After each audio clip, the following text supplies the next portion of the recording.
Hola, hola, hola. ¿Cómo están ustedes, mis queridos amigos y amigas de Cápsulas Teológicas? Hoy, en pleno siglo ya XXI, vivimos una crisis de lo que es la interpretación. Cada cual interpreta la palabra de Dios a su antojo. Pero a lo largo de los años, a lo largo de los siglos, existe lo que se denomina la exégesis, ¿cierto? Que no es una disciplina que no es nueva, es una disciplina que es muy antigua. Y en esta mañana yo quiero enseñar, ¿cierto?, brevemente qué es y cómo se hace una exégesis bíblica para que usted pueda, ¿cierto?, tomar este video y poder adaptarlo y poder aprender, ¿cierto?, cómo se hace una exégesis bíblica. Fíjese que la necesidad de emplear algún método para interpretar la Escritura no es algo nuevo en la Iglesia. Según Hechos 8, los versículos 30 en adelante, un etíope del primer siglo iba leyendo Isaías 53, pero no comprendía el sentido. Por eso necesitó un intérprete que le ayudara a entender lo que decía Isaías. El pasaje sugiere que en la primera comunidad cristiana existía la necesidad de explicar el sentido de las Escrituras, pues no siempre era evidente para todos, y eso ocurre igualmente en los púlpitos. Y también hoy creo que necesitamos hacer exégesis, por ello le dejo este pequeño video para compartirlo con ustedes. La exégesis bíblica, amados hermanos, es un proceso de estudio cuidadoso que busca comprender el significado original de un pasaje de la Escritura, cuál es la intención que el autor tuvo al escribirle, analizando o tomando en consideración algunos puntos relevantes. Se basa en una serie de pasos que quiero compartir contigo en esta publicación de este día sábado. Primero es la observación, en segundo lugar está el análisis del pasaje, en tercero está la interpretación del pasaje y en cuarto lugar está la aplicación. Veamos el primero de ellos, la observación. Fíjese que en esta primera parte se debe leer el pasaje detenidamente y observar cuidadosamente todos los detalles, como las palabras en el griego, estudiarlas, los verbos, las frases que están ahí, las estructuras gramaticales, las imágenes y los símbolos. Citemos, por ejemplo, citemos algún pasaje para que podamos analizarlo a la luz de estas cuatro dinámicas. Citemos a Mateo 22, del 15 al 22. Lo primero que tenemos que hacer aquí es observar este pasaje. ¿Quiénes son los personajes principales de estos pasajes? Bueno, son Jesús y los fariseos. ¿Y cuál es el contexto de este pasaje? Bueno, los fariseos intentan tenderle una trampa a Jesús con una pregunta sobre pagar impuesto al César. ¿Qué dice Jesús entonces? Jesús responde con una parábola sobre una moneda que lleva la imagen del César. Luego Jesús pregunta a los fariseos de quién es la imagen que está en esa moneda. Cuando responden que es del César, Jesús de manera magistral les dice que entonces deben dar al César lo que es del César y a Dios lo que es de Dios. ¿Qué detalles son importantes en este pasaje? Bueno, la moneda lleva la imagen del César, ¿cierto? Lo que significa que pertenece al César. Jesús usa esta imagen para mostrar que las personas tienen la obligación de obedecer las leyes del gobierno, las leyes terrenales. Sin embargo, Jesús también deja clarísimo que hay una autoridad superior a la del César: Dios. Las personas también tienen la obligación de obedecer a Dios y vivir de acuerdo con sus mandamientos. Veamos ahora el análisis de este pasaje.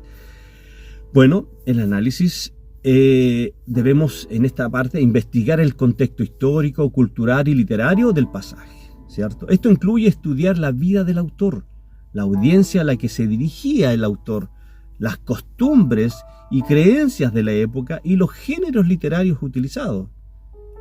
Veamos ahora del mismo modo el pasaje de Mateo 22, de los versículos 15 en adelante. Y en este segundo punto, entonces, el análisis, analicemos el contexto histórico, cultural y literario de Mateo capítulo 22. Bueno, el autor de este libro es Mateo, un recaudador de impuestos que se convirtió en discípulo de Jesús. Escribió su evangelio entre los años 80 y 90 después de Cristo, dirigido a una comunidad judía cristiana allá en Siria. ¿Cuál era la audiencia de Mateo? Bueno, eran judíos cristianos que vivían bajo la ocupación romana. Enfrentaban tensiones entre su fe judía y su nueva identidad cristiana. Buscaban orientación sobre cómo vivir como seguidores de Cristo en un mundo hostil que es muy similar a lo que nosotros vemos hoy día. ¿Qué costumbres y creencias tenían ellos? Bueno, Judea era una provincia del Imperio Romano. Los romanos exigían impuestos a los judíos, ¿cierto? Lo que resentían. Los fariseos eran un grupo judío estricto que enfatizaba la obediencia a la ley mosaica. Los saduceos eran otro grupo judío que colaboraba con los romanos. Jesús era visto como una amenaza, por lo tanto, por las autoridades romanas y judías. ¿Cuál es el género literario de este pasaje de Mateo 22? Es una parábola. ¿Y qué es una parábola? Bueno, las parábolas son historias cortas que se usan para enseñar una lección moral y religiosa. A menudo usan imágenes, simbolismo, para transmitir su mensaje. Este pasaje también contiene elementos de diálogo y debate. ¿Y cuál es el tema teológico entonces de este pasaje de Mateo 22? La obediencia a Dios y las autoridades civiles. Esa es la idea central. Hay una relación clara entre la fe y la política. Se observa también la importancia de la honestidad. Y aquí vamos al tercer elemento de la exégesis, la interpretación. Luego de la observación y el análisis que ya hicimos, en la interpretación se determina el significado del pasaje en su contexto original. Esto implica considerar entonces todos los factores observados y analizados y utilizar, amados hermanos, principios hermenéuticos adecuados. Entonces usemos el mismo pasaje de Mateo 12, versículos 15 al 22.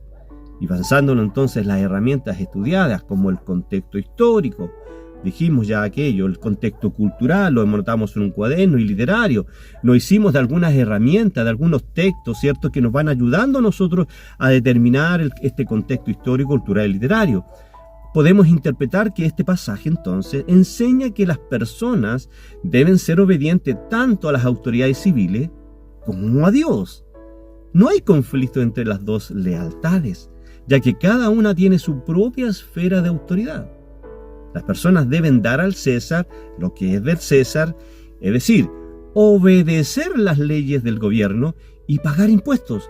Sin embargo, las personas también deben dar a Dios lo que es de Dios, es decir, adorarlo en espíritu y en verdad, como dice Juan 4:24, y vivir de acuerdo con los mandamientos. Y esto, por lo tanto, ya nos lleva a nuestra cuarta dimensión, nuestra cuarta punto sobre la interpretación, que es la aplicación del pasaje que yo he estudiado.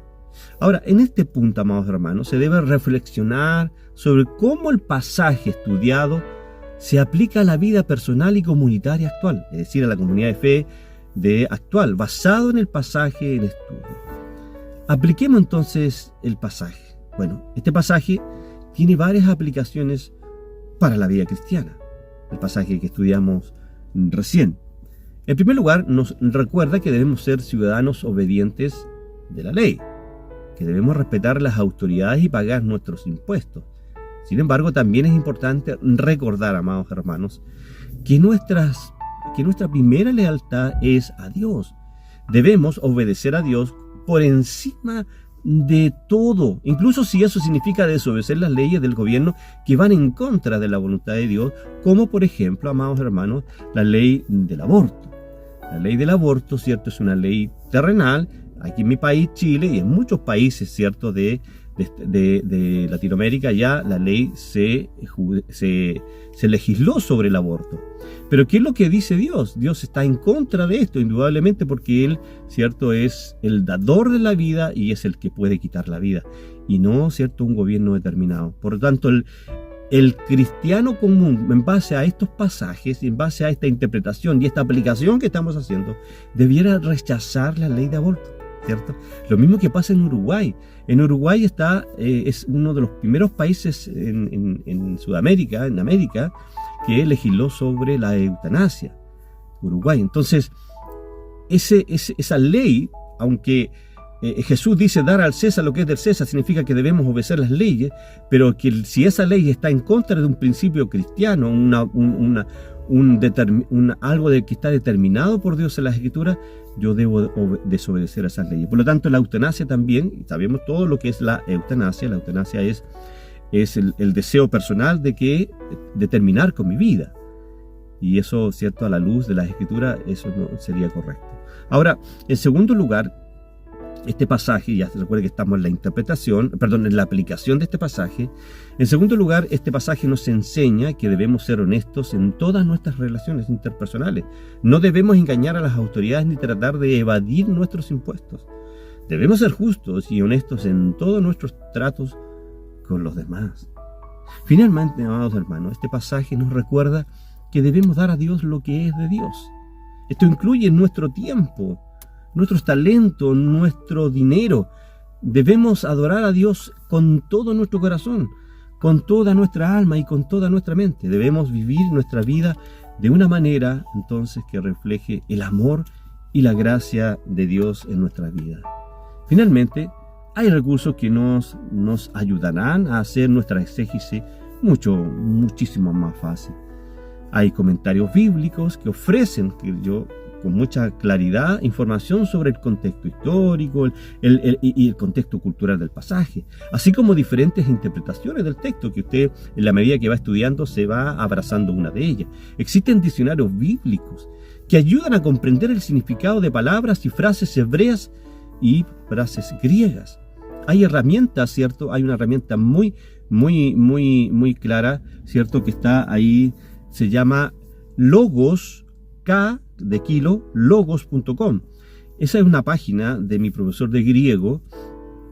Él está radicado en Argentina, él es coreano, está radicado en Argentina, se llama www.logos.com. Es una página buenísima, que para hacer exégesis en cuanto a la interpretación del griego y el hebreo le va a servir muchísimo. Bueno, ¿qué otras herramientas de estudios tenemos en línea? Bueno, en línea también tenemos páginas que permiten buscar palabras claves, compararlas con otras traducciones y consultar recursos adicionales, ¿cierto? Ahora, amados amigos y amigas de Cápsulas Teológicas, es importante recordar que la exégesis bíblica es un proceso complejo que requiere tiempo, esfuerzo y dedicación. Sin embargo, es una herramienta valiosa para comprender mejor la palabra de Dios y aplicarla a nuestras vidas. Yo creo que los pastores, los predicadores, cada vez que son designados para predicar un día martes, un día jueves, o el día que sea, o el día domingo, que es donde mayoritariamente se junta la iglesia local, primero que todo debe hacer este trabajo de exégesis del pasaje que va a predicar. Tener clarito, ¿cierto?, cuál es la interpretación correcta de este pasaje, no lo que él crea, porque si él le da su propia interpretación a lo que realmente es, o quiere forzar el texto, está haciendo una eisegesis, ¿cierto? Y lo que él debe hacer, siendo responsable con Dios, siendo responsable con su iglesia local, debe hacer una exégesis, conocer exactamente lo que dice el pasaje. Y luego, ¿cierto?, va a desarrollar este sermón de manera expositiva. Pues bien, Dios les bendiga, gracia y paz a cada uno de ustedes y nos vemos en otra cápsula teología. Chao, chao.